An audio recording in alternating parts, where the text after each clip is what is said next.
అక్టోబర్లో ఢిల్లీ ప్రభుత్వం ఐఐటి కాన్పూర్తో కలిసి క్లౌడ్ సీడింగ్ అనే ప్రయోగాన్ని చేయాలనుకుంది. విమానాల ద్వారా మేఘాల్లోకి సిల్వర్ అయోడైడ్ కెమికల్ను స్ప్రే చేయడం ద్వారా ఆర్టిఫిషియల్ రెయిన్ను కురిపించడం దీని లక్ష్యం.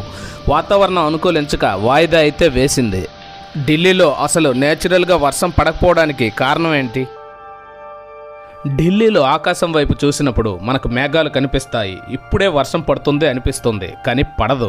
ఎందుకంటే అవి నిజమైన రెయిన్ క్లౌడ్స్ కావు, డ్రై క్లౌడ్స్. అంటే వీటిలో తేమ చాలా తక్కువ. ఢిల్లీలో వేడి చాలా ఎక్కువగా ఉండడం వలన వర్షపు చినుకులు కిందికి వస్తూ మధ్యలోనే ఆవిరైపోతాయి. దీన్నే వర్గా ఎఫెక్ట్ అంటారు. పైగా ఢిల్లీలో పొల్యూషన్ ఎక్కువగా ఉండడం వలన స్మోక్, డస్ట్ అన్నీ మేఘాల్లోకి చిన్న బిందువుల్లా మారతాయి. అవి వాటర్ డ్రాప్లెట్స్ను పెద్ద బిందువులుగా మారడానికి అడ్డుపడతాయి. దాంతో మిస్ట్ వస్తుంది, కానీ రెయిన్ రాదు. అలాగే కొన్నిసార్లు గాలులు దిశ మారిపోవడం వలన మాన్సూన్ మబ్బులు ఢిల్లీని దాటిపోతాయి. పైగా ఇది సెమీ డ్రై రీజన్ కూడా. అయితే క్లౌడ్ సీడింగ్ అనేది టెంపరీ సొల్యూషన్ మాత్రమే. రియల్ చేంజ్ కావాలంటే ఢిల్లీలో పొల్యూషన్ తగ్గి గ్రీన్ సిటీగా మారాలి.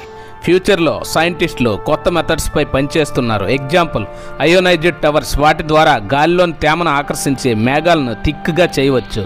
అందుకే మేఘాలు డ్రైగా ఉన్నా మన ఆశలు మాత్రం తడిగానే ఉన్నాయి.